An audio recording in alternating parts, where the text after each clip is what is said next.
Ya, perfecto.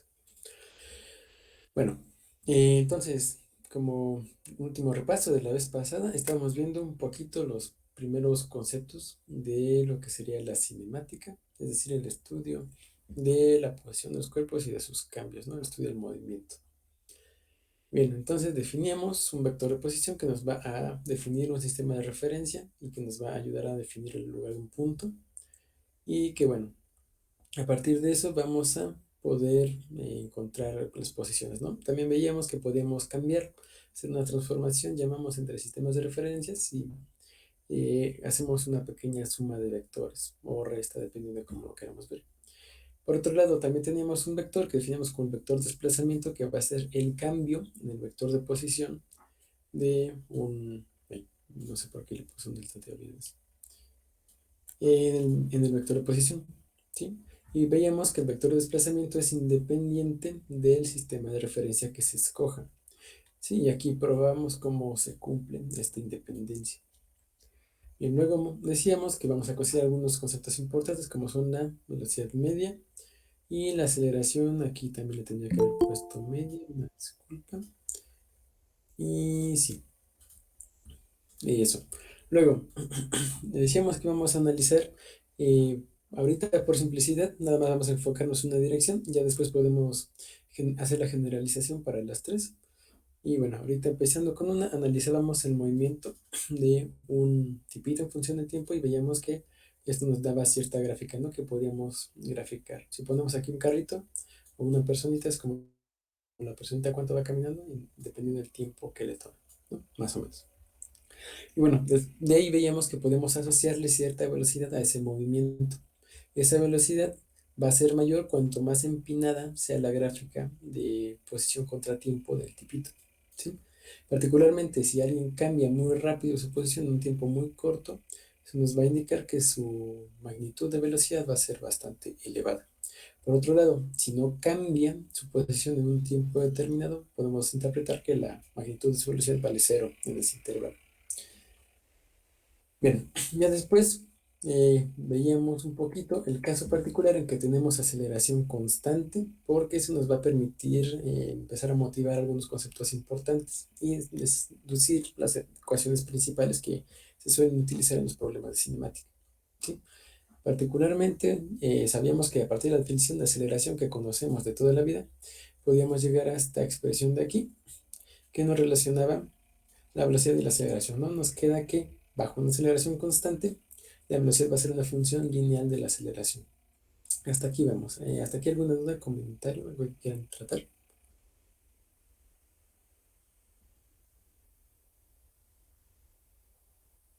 Creo que no. Entonces, bueno, eh, continuando. Antes de continuar con la discusión aquí, me interesaría hacer un pequeño comentario al margen y es sobre el estudio que, bueno, que sería conveniente que cada quien hiciera por su cuenta, ¿sí? Aquí, déjenme, se los pongo en un apartado porque creo que sí es importante que quede registrado. Y bueno, aquí vamos a ponerlo con verdecito porque me gusta el estudio propio. Digo, las clases son buenas para ver lo que sería la teoría por nuestra parte, para checar algunos problemas y demás. Sin embargo, también es sumamente importante que cada quien interiorice todo lo que serían los conceptos y demás cosas que vamos viendo acá, ¿sí? Es importante que se le dedique un tiempo por su cuenta a cada quien para checar las cosas aparte de lo que vemos mientras estamos acá. En ese sentido, nosotros les recomendamos que chequen, refuercen la teoría por otros medios, porque a lo mejor un libro les ayuda a entender mejor, a lo mejor las explicaciones les quedan más claras, a lo mejor tiene cosas que nosotros no decimos aquí, no mencionamos. Y bueno, también una parte sumamente importante son los problemas. Entonces, una recomendación es que chequen los libros, ¿no?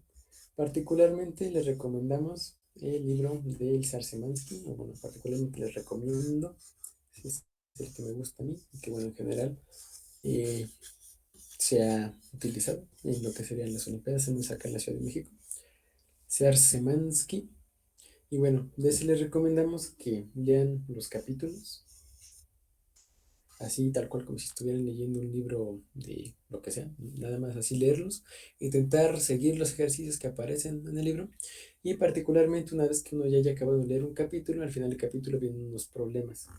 Entonces, de esos problemas es altamente recomendable que uno los intente efectuar varios, ¿sí?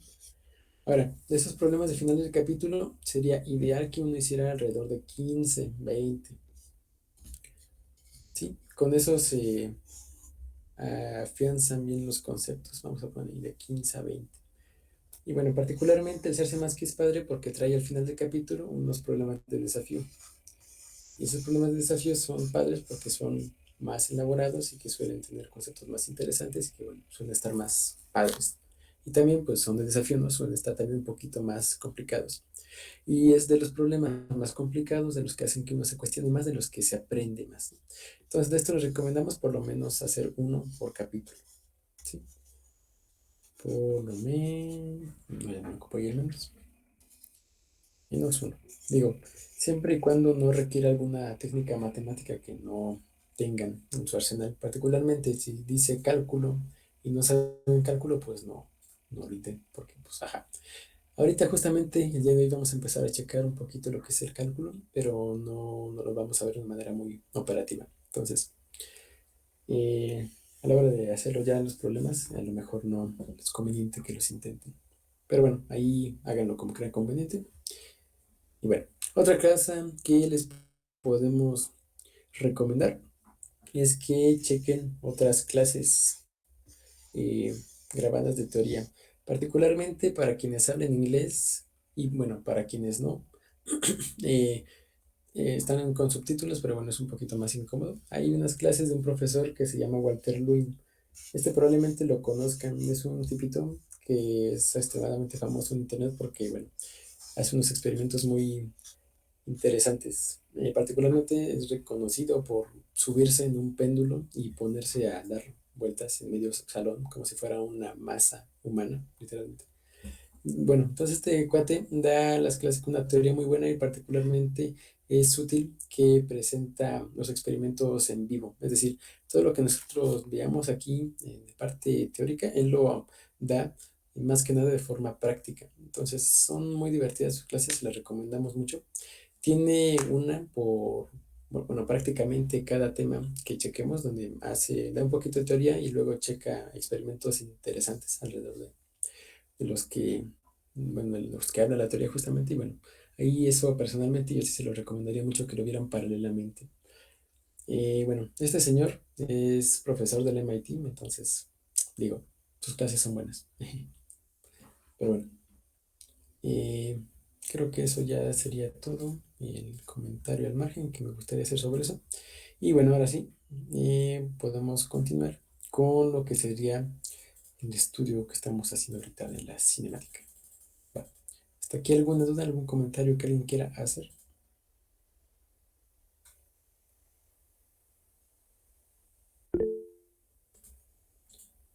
Che, pues, ¿qué pasó? Ah, bueno, querías mencionar el Yancoli, ¿no?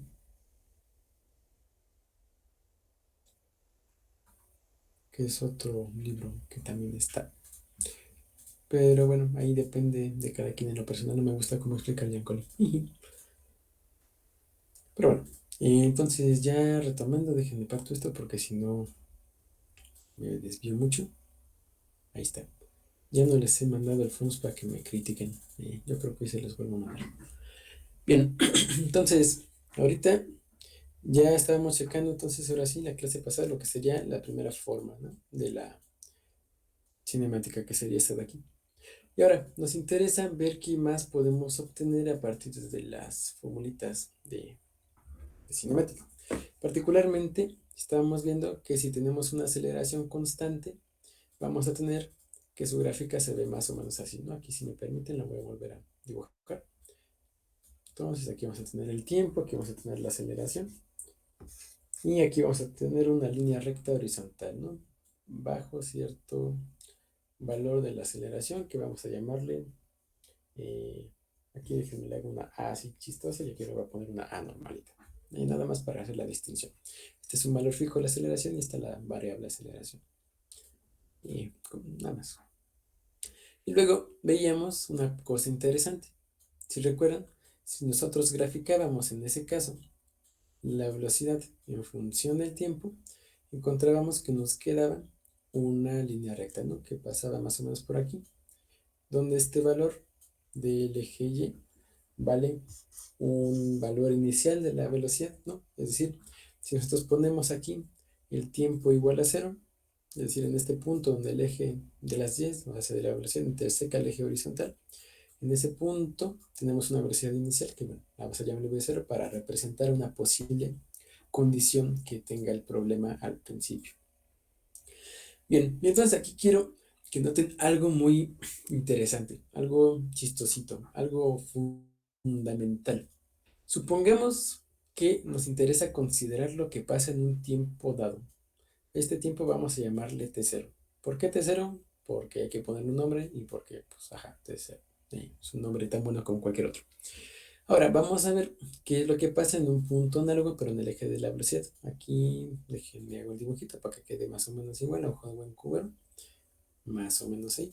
Aquí vamos a ponerle T0. Aquí, miren, la aceleración va a estar constante en este punto. Por otro lado, vamos a tener que la velocidad aumenta de V0 a cierto valor que vamos a tener por acá.